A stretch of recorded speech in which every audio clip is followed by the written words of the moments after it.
More of the latest video game news, head over to checkpointradio.com and subscribe to the Checkpoint podcast feed. So again, Checkpoint Radio coming up at about 7 today. We've got our PAX West 2017 coverage coming up. Jessica Szymanski, our reporter on the ground. You can actually hear a whole bunch of her interviews over at checkpointradio.com. You can hear them in full. But seriously, head on over to checkpointradio.com and listen to all of those interviews. Great stuff. Koji Igarashi, Stephen Sharif of Ashes of Creation, Ark Survival Evolved. There's a lot of really good stuff over there. So stick around. That's coming up at 7 o'clock here on twitch.tv/Limit Break Radio. But also out at PAX, we have theorized for a long... There have been long-standing Final Fantasy theories. And Yasunori Kitase. I don't have the word in front of me, but Kitase probably. Decided to ruin all of the fun. Thank you, Kitase-san, for all of the Final Fantasy games. And look, okay, I'm just gonna say this once, because I know that if we get deep into it, it's gonna be a whole fucking thing.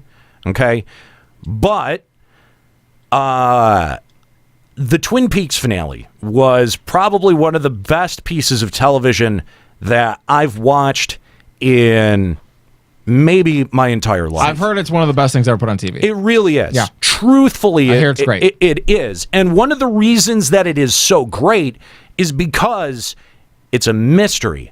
And just like all of David Lynch's films, at the heart of it, it is a mystery. And it is a little bit hard to understand. And David Lynch will never give you that answer. He will never give you the answer of what something means, right? Because and you hear him talk about it, because when and the way that he talks about his own creativity, he's like, I don't even know what these things mean. Like, a lot of times they come to me in dreams or in meditations, and they're parts of things that you work into an idea, and I don't always know what it means, but I create meaning to myself. And that's what I want everyone else to do. Because if I tell you what it means to me, it makes it mean it, like it takes all of the mystery and the fun and the mystery out of it. One of the core concepts of art is that when you look at it, from person to person, it means something different, or it changes you in some way. And if the actual author, the creator, gives it a specific meaning, it takes that magic, whatever you want to call it, away from it. And I'm just going to say, I much prefer that approach as opposed to what Kitase, whatever the fuck his name is, what he did at PAX West, which was definitively give answers to some of these questions that have dogged these games for years, and definitively say yes or no whether that is, especially. No, I can see what you're saying. That's why I fucking hate these theories. So. Yeah, and he answers yes or no, Squall is dead theory. Yes, it's one of my favorite theories in all of video games. Some of these theories, that was the dumbest theory. Some of these theories I don't mind him debunking, but some of them, such as the Squall is dead one, because that's such an in-depth and really creative one, I do agree with you. No, it's not. That's just as stupid as Ash is in a coma ever since Pikachu shocked him. It's a stupid. Yeah, I hate that's shit like that. That's a great one. No, fuck you. I hate theories like that. I'm so happy just to have him come out and say, like, no. I mean, I see I don't like it. Ash never grows up, and why he always sees like Jenny and Joy in every town, because it's like the original people from his town. Like, I get it. But why? No. But the thing is that as a creator, don't you want that kind of discussion to continue? Oh, sure. I guess. Back during the original LBR, when I used to do the like LBR fanfic down amongst Thieves thing, that was my favorite thing to look forward to, that I always try to like spur people to do, is like talk about and sort of theorize what could be happening next and stuff like that. As a creator, that is absolutely the coolest thing. So why I can see that, sure, for a bit, but who the hell is still having these discussions today? I don't know. Dude. That discussion isn't happening today. That is Squall is dead? Are you fucking kidding me? Come on. Here's what it is. Someone goes to the website and reads about the theory and either says, yeah, that's absolutely what happened, or says, that's stupid. No one argues it anymore. I mean, Yeah, That argument has not happened since 2004. Maybe not on a normal basis, but all it takes is one person at some point to look at something just a little bit different to open it all back up again. But what does, as the creator of the shit, like, what is going, nah, like, what does that accomplish? Like, I get that, yeah, the active debates on whether that is true or not is, probably not that fervent anymore. But at the same time, though, like, why would you just go out there and squash something like that, right? Because like, it's stupid. After this many years, why not give a real answer? Just I think when 20 years have passed since the game's over, it's okay to give the answer. I think you've let people cling on to that mystery and enjoy the thought for long enough. Twin Peaks came back after 25 years. Yeah, I don't want this to come back. I think what we need to take away from this is specifically with the FF8 ones, the way that he answers those questions. Because he doesn't just say, nah, it ain't true. Oh, Maybe we should actually answer some of the, let's go. Because some of them are more egregious than others. Yeah, so let's go through some of the responses here. So the first one is the ongoing theory for Final Fantasy VI that that Go-Go is really Daryl, Setzer's old friend. Okay, really quick, because I played 6 one time before. a long time ago, and I didn't even think that I beat it. You and Nate are probably the most fluent with FF6. Who's Daryl? Because I know Go-Go's the one that you fight in like a slum sort of area where you I don't climb have a tower, fucking clue. right? I don't have a fucking So you don't even remember this. Go-Go's a side character. Don't you find him in like a cave? Go-Go and Umara are both the hidden characters, the secret characters. Okay. Go-Go and You can Umar, but I don't know easily miss Daryl. That's the one I don't know. I couldn't tell you who Daryl is. I don't remember Daryl being mentioned. Setzer's old don't. friend? Maybe they must have made reference to him. I don't remember it. Well, No, anyway, read it, and I actually Sure. agree with this one. Like, I get where he's coming So from. he says, that's probably not true. I don't think there's any background setting like that. If that's true, then because Daryl had that beautiful ending, if she ended up being Go-Go, that would just destroy all that. That beautiful ending. I What get the that. hell happened His to lover. Daryl? There we go. Yeah, I Daryl's assume lover. that Daryl I was thinking a guy. probably I was too. Yeah, probably okay. died some Those type of tragic death. Goddamn gendered names. Yeah, right. So I asked, does Go-Go have a secret identity? Was he supposed to be General Leo or perhaps Adlai Stevenson? And Katase says, no. Final Fantasy VI is 2 optional characters, Go-Go and Umaro, actually did not carry any background story. They were just there for you to select if you wanted them in battle. Is that, I don't know, is that not just the most disappointing answer from Square Enix I ever? feel like even if they have an Easter egg type of tie-in, that would have been kind of fun rather than just Okay. being, nah, I think the first half of that random is people. the first half of that answer is fine. It's like, no, Yeah. it's not Daryl. Daryl Right. has her story, and that's where it ends. She yeah. died. Let's keep her dead. Yoshi P. But to say there's just no one, yeah, I can see that being kind of a bummer. Yeah. Yeah. All right, Robbie, I know you've been looking forward to doing this for a week. Yes. So I want you all to listen very carefully to the way these are worded. So the first one. Oh, man, I'm not feeling very good. I think I need to Shut use up. the bathroom. Final Fantasy VIII Squall dies at the end of Disc 1 when he's stabbed by Edia's ice spear and that the rest of the game is his dream. He says, no, that is not true. I think he was actually stabbed around the shoulder area, so he was not dead. He says, but that is an interesting idea. So if we ever do a remake of Final Fantasy VIII, I might go along with that story in mind. What? No. That on its own, not a big deal. But then they Yes, it is. ask, It's a horrible Yeah, thing. it's Final horrible. Fantasy VIII's Renoa is really Ultimacia. No, Another thing that by I've the heard way, for fucking ever. A theory I that I liked love this way more than theory. Squall is Dead. This is one I actually did like. This is the theory I still believe in. No, this that day. is not true. I don't think I'll incorporate that, even if we do remake the game. But that being said, both Renoa and Ultimacia are witches, so in that sense, they are similar, but they're not the same person. There This is so stupid. much more connection than that, stupid. though.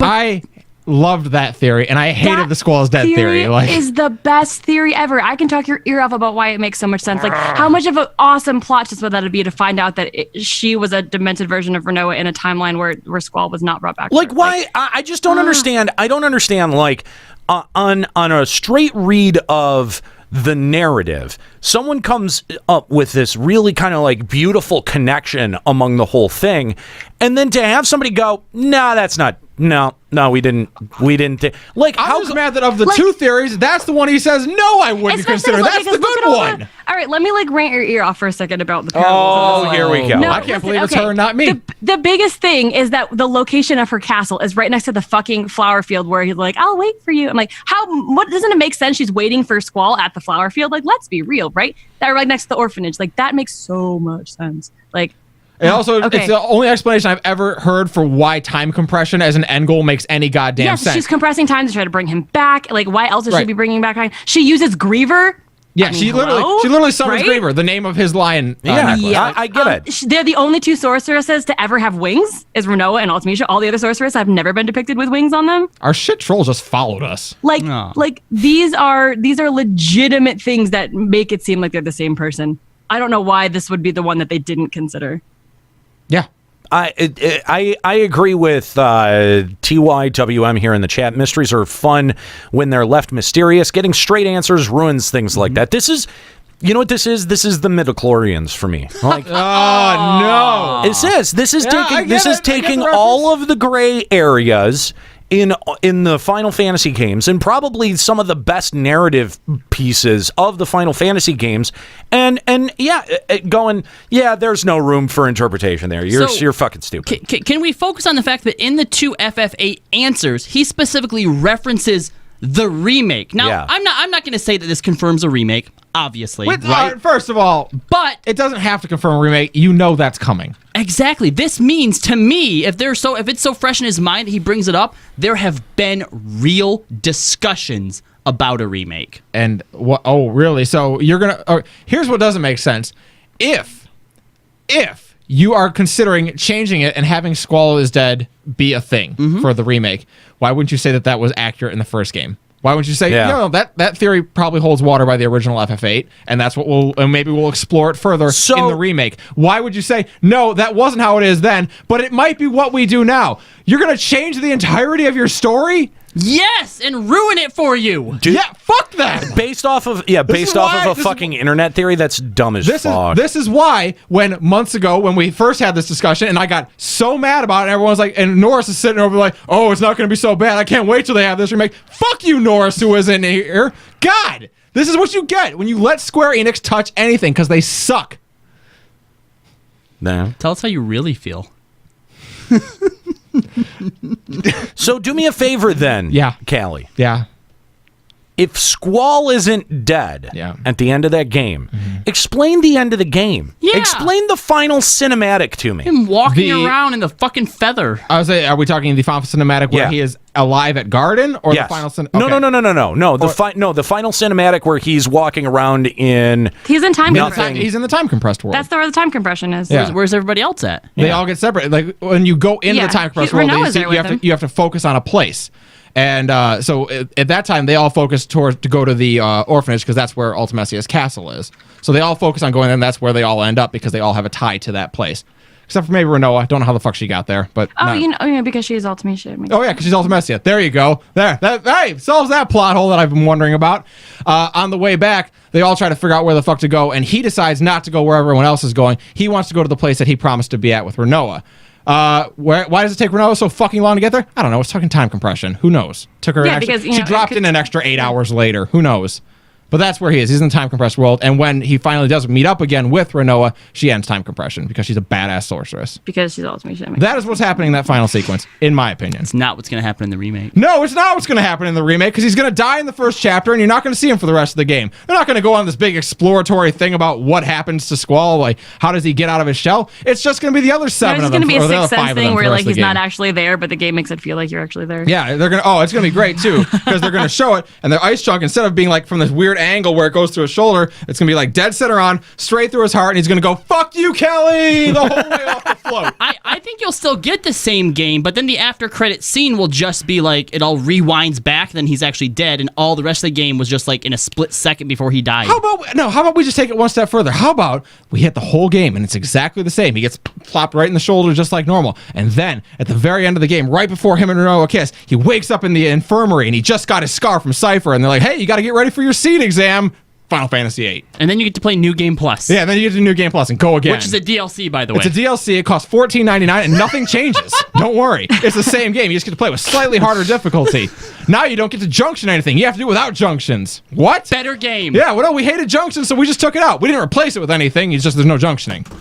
All right, here's another one of these Final Fantasy rumors that I need a drink. I've been hearing for years. You can give me one too. And it's funny because like I had heard this was a rumor that it was in the fucking game, right? Like, I had heard this that is actually the one that I've never heard about. I had heard for years that there was a way that you could actually do it. I don't think I've heard this one before either. But in Final Fantasy VII, you'd originally be able to bring Ares back to life, but that was cut from the game. See, whenever I did hear about this was just as like a hack or like a Game Shark thing that you could do. Like, I'd never heard of this being like an actual real game thing. Much like you had to use strength to move the truck to get Mew. Oh, that I had heard about a variety of different ways. Oh, we're talking about the Aerith one. Yeah, to revive Aerith. I heard Do you that if you remember don't, any no, of this them? is the one I remember. If you don't buy the flower from her at the beginning when she asks you to buy a flower, it will be on the table in her house after she's dead, and you can go back and pick up the flower and then take it to the church and like plant it there, and she'll come back to life. Or something like that. That was one. That was the only one. one I remember is you had to get her to max level and like max out like her put her in like a defensive build, and then she could survive the attack. I'm like that I don't remember that one because I'm sure people tried it. I don't remember That's that the one I remember. The only one I heard of was the don't buy a flower from her and you can revive her. I guess this was the one that I was skipping that you guys were talking about before, but this was one similarly that I had never heard either. But Final Fantasy VII's Knights of the Round are really the Cetra that defeated Genova 1,000 years before the events of the game. I've never heard that. Cool theory. That's Never a cool. heard that It is either. a very cool theory. Interesting. To which Katase says everyone's thinking too deeply. He just shits all over it. He's like, "Nah, fuck you." Yeah. So Reading between the lines too much. that makes it difficult because if you think about it that way, we might have to make it that way. That's definitely not don't true. think that's- What the hell does that mean? What you're gonna? The remake for that one's happening right now. Maybe they will make it that way. Which wouldn't be a big deal, because he goes on to say that none of the summons in FF7 had any type of like background. They were all just created as, I guess, just like magic or whatnot. Yeah, Nomura made them. That would be something cool that I wouldn't mind being added into the remake, is if each of the summons had more of a background, because summoning materia is so much cooler and vastly different to just magic, you know? Like, there's actual beings that you're summoning from somewhere. I feel like they should definitely have some type of lore. Well, Yeah. I'm just going to go with the FF14 lore, is that the Knights of Thornton turn into the Knights of the Round, and they live in every Final Fantasy universe after that. They just live forever as a summon.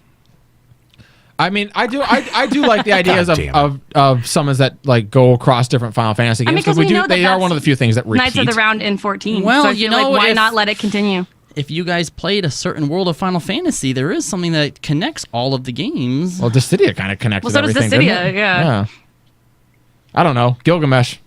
Um, He literally jumps games. Yeah. Like that one we know. And then there was this last one here. Final Fantasy X-2's Shinra character went on to start Shinra in Final Fantasy VII. I always assumed this was true. Meaning that both universes are connected. I've heard this before, but I never played There's X-2. a lot of other things too that seem in common with their ancients and the set and the. Well, and what was cool about this was the one that Spirits. wasn't actually debunked, because the person who created Shinra actually said that he thought that it would be cool if people thought this. So Katase said that he couldn't necessarily speak to whether or not this was true or if it wasn't true.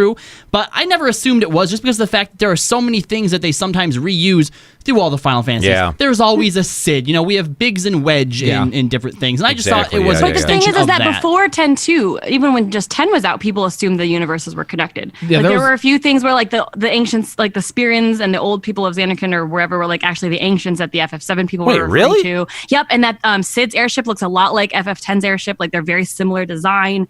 There's a lot of things that actually seem very Wait, similar. what? There was a lot of people. The airship in 10 doesn't look anything like the High Wind. There's something, I don't remember exactly what it was. There was something that they said was similar between the airships. And then when Shinra came out, and Shinra's like their tech guy who knows all about the electrical things of the ship or whatever, everyone's like, oh, duh, he starts Shinra.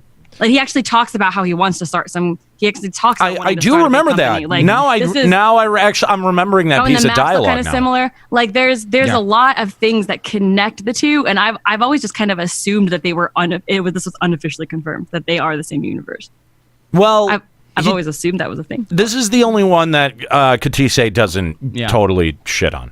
Yeah, the other ones he. The other ones he just thoroughly he's took a hammer to. straight up Well, no. and you know what? I think Nojima, who's the one who created Shinra in X2, probably looks at stuff the same way you do, Nate, where there doesn't necessarily have to be a real answer, but he puts enough clues there to where people can sort of make their own connection. If they want to believe it, they can, and See, if like, they don't, it's not a big deal. But why didn't he say this for the other ones though?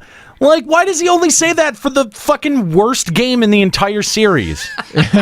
Why does he only puts that little kernel of like, it's up to your own interpretation. It's not the worst game. There was FF15. You're right. But see, I found some other things here. Like they talk about Fireflies and the life stream and stuff and the life force, how it's very similar. In Advent Children, when all the little dudes die, they have Fireflies when they send into the life stream, just like FF10 is the fire, in the far plane. That the Promised Land and the far plane are both like their final resting places. There's all these connections that they have like the same history. Yeah, different words for the same different lore. words for the same exact thing. Yeah. It's interesting. I had heard those theories when 10 was out, that 7 and 10 were linked. I mean... And and Aerith's ability to send Kadaj into Advent Children is much like being a Summoner in FF10. Okay. Fair? It makes sense. I mean, I guess. Yeah. I just hate the fact that they were like, it's open to your own interpretation for 10-2. You know what I mean? Yeah, that's the one where they're like, you can leave it up to interpretation. I mean, so much of me is so happy to have Squall is dead confirmed. No, I'm so happy. But not for long. It's about to be canon, so great. That's what they picked. Of all the complaints about Final Fantasy VIII, I want to stream the remake with you whenever it comes. Go away. Can we do that? You're gonna make me play Bubsy in the Final Fantasy VIII remake? I ain't making you play Bubsy. You made a bet. Yeah, that's your own fault. Yeah, you did that to yourself. Yeah, sort of. Sort of. Even though I recall a pre-show, we were like, "This is happening." I'm like, yeah, I know.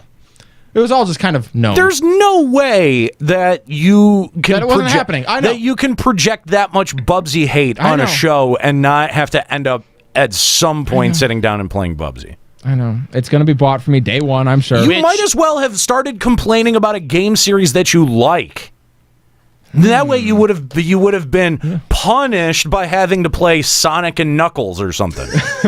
Oh my god, I fucking hate Shining Force. It's the worst piece of trash. I can't even do it. I can't even be mean to a game that I love. But Bubsy is easy. That vitriol is there. I just have to tap into years of 9-year-old angry me. Oh, it's so good. Oh. Well, now that Final Fantasy is ruined for everyone. Yeah, that's a fact. I mean, FF8 Remake's coming. All right, this is happening. I've now grown to accept it. To be fair, Square Enix kind of ruined Final Fantasy series for everyone, starting with 13. So yeah, they've been ruining putting another nail in the coffin. They've been doing Yep, they've been doing a pretty good job. Without the help of this interview, but now they've just they've ensured that none of their that any fun that retroactively was to be had in Final Fantasy games, that they're stripping that out as well. That's what it is. They can't find a way to make new games any less fun. All they can do is go back and take the fun out of the old ones now. And ruin their old games. Ruin the good games that they made. Square, they're diabolical. I know. This is how, maybe someone at Square Enix hates the Final Fantasy series and wants it to end, but he can't get that past the board of directors in its current state, so he has to make it so unprofitable. He has to make it so despised that the board of directors will agree to let him do something else. He's playing the long game. Dude, it makes as much sense as what else is going on there. That's my new theory. Come on and debunk it, Katase. I really feel like at this point, the only thing that Square Enix could do that would make me interested in Final Fantasy 16 is if Hironobu Sakaguchi came back and directed. That's it. I mean, we know he's around. He's come to conferences and showed up on stage and been like, I'm still here. But then he disappears again. It definitely felt like there was raw feelings there at some point, but that may have passed. I think so. I think it has. But I mean, he's still very much embedded with Mistwalker. Yeah. The Mistwalker does very good work. Like, I've enjoyed every Mistwalker game that I've played. Granted, that was Blue Dragon and Lost Odyssey. I really want to go play Last Story. Like, I really... Yeah. I need to find a Wii. I need to just get the $40 together and and buy a Wii and play The Last Story, because I hear such great things about it. But I think that's probably the only thing that they could do that would convince me to lay out the money again. Unless it came out and was phenomenal, I don't think that I could go back. I don't think I could go back. They would either have to go back to Sakaguchi or bring in some type of new, fresh blood that is basically disenfranchised the same way that we are, and is like, no, you guys have been fucking this shit up. You let me do this my way, and I will save it. Well, I thought that was Yoshi P for a time. Ugh. I thought Yoshi P was just as frustrated with Square Enix and the direction that they were taking the Final Fantasy franchise. Well, but we also don't know 100% for sure if what's been going on with FF14 is him or someone above him. I still believe to this day that Yoshi has been poisoned by success. It went so well, and he's afraid for it to not go well. It's possible too. Yeah, I mean, I think that might be part of it, because I think that's where you end up getting the deep patterns in the development that you do for FF14. You go with what you feel is safe. But I have to believe that at least someone in the company is driving a lot of those, retainment decisions. All right, we're almost out of time. Let's go back one more time to our phone lines and talk to Josh real quick. What's going on, Josh? Hey, guys. I was calling in because earlier you were talking about the mobile game, A New Empire? Yes. For Final Fantasy. And right now you were also bringing up the profitability question about, not making enough money. The game came out about 2 months ago, and I played it. I've been playing it since it came out. Within the first, it's basically a base building game where you go ahead and build a castle, make farms, build mines, get resources, and players can attack you. You can attack other players. So it's not a tower defense game. That's Crystal Chronicles. There's another app where you actually build towers and there's little guys running around. There's definitely like an advertisement on my phone that pops up for Final Fantasy 15, A New Empire, where you just build. It's a tower defense. It is the same exact app. It's just like a demo advertisement that lets you actually do stuff. Well, there could be a tower defense aspect to it. Yeah, I think he's saying there's more to it than just that. Yeah. There's a mini game that is that same ad that you're describing that I've seen, where you get to move towers around. That's a mini game in the actual A New Empire game, but it's not the main game. The main game, you build a tower like Game of War. You have other people coming in and attacking you. It's not like Clash of Clans where you build little units and move them around. It's less involving. I'm kind of curious. I'm just kind of curious before you move into the profitability aspect. What is the microtransaction aspect of the FF15 game like? Because I think if you're talking about where their bottom line is going to be driven, I think that and especially in the mobile market, that's primarily what you're talking about. Yes, that's where we're going. So as you do start off with small packs like $4.99, and then it jumps up to $19.99, and of course each pack comes with, a permanent boost, a couple of resources, a couple of units to fight with, and it goes from $4.99. You buy the $19.99 pack, and then it jumps to $49.99. Wow! And once you buy those packs, the only option available is to buy the $99 pack. Oh wow! So I did purchase the $4.99 and the $19. I haven't purchased the $50, but the $4.99 options are gone for me, and the $20 options are gone for me.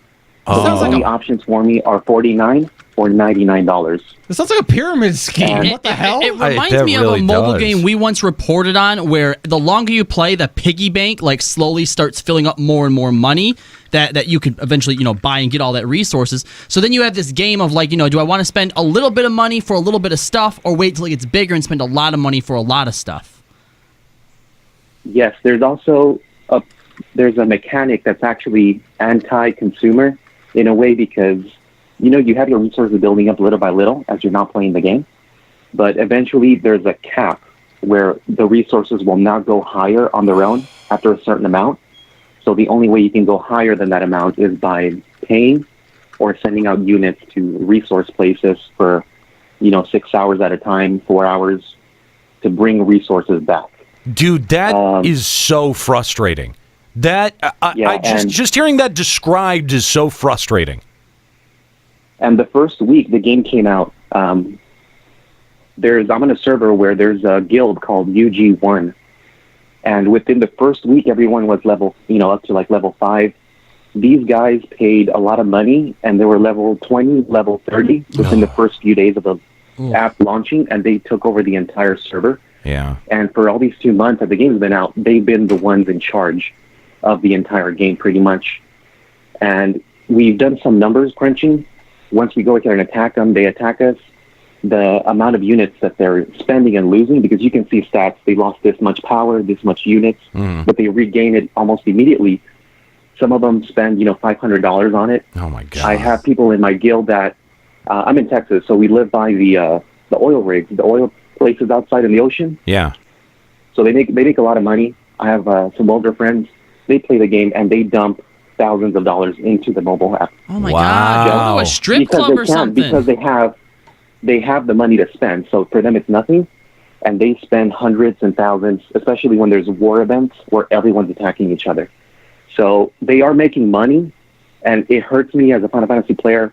What makes me sad, because it's just, they're using the name of something that we enjoy, and it's like, and I'm still playing it because I've invested so much time. It's like, do I let go and then just drop it, or I'm not paying for anything now? Right. So it's kind of like a conundrum, sunk cost fallacy. Yeah, absolutely. That was me for the longest time with Final Fantasy Record Keeper. Just put it down, man. Just save yourself and put it down. You're in the end, you're probably going to be thankful that you did.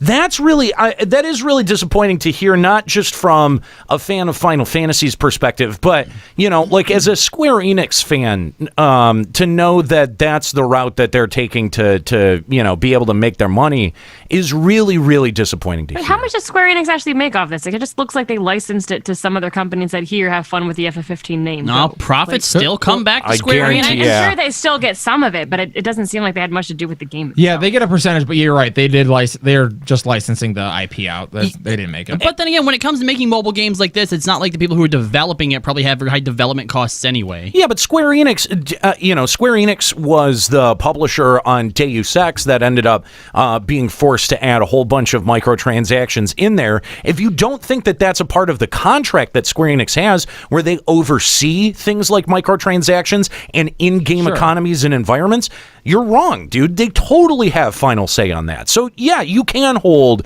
Square Enix ultimately responsible for something like this because they get the final call. And I think it's really disappointing to hear that's what that game has turned into. Or started as. But unsurprised. Yeah, I can't say that I'm terribly surprised. Josh, thank you so much for the call. We appreciate hearing from you here on Final Encountercast. I'd love to actually spend a little bit more time on this, but we got to wrap up. We'll talk about it next week. Yeah, we've gone actually a little bit long. Coming up at 4:00, remember, we've got Limit Break Radio, 3 hours of Final Fantasy 14 talk, and then at 7 p.m. tonight, Checkpoint Radio is live here on twitch.tv/Limit Break Radio. We're going to have our coverage of PAX West 2017, and dude, there's definitely some interesting stuff in here, so stay tuned. That's ahead at 7, Limit Break Radio ahead at 4. I want to shout out all of our callers today. I appreciate our 2 serious callers, and then Big Lemon Guy.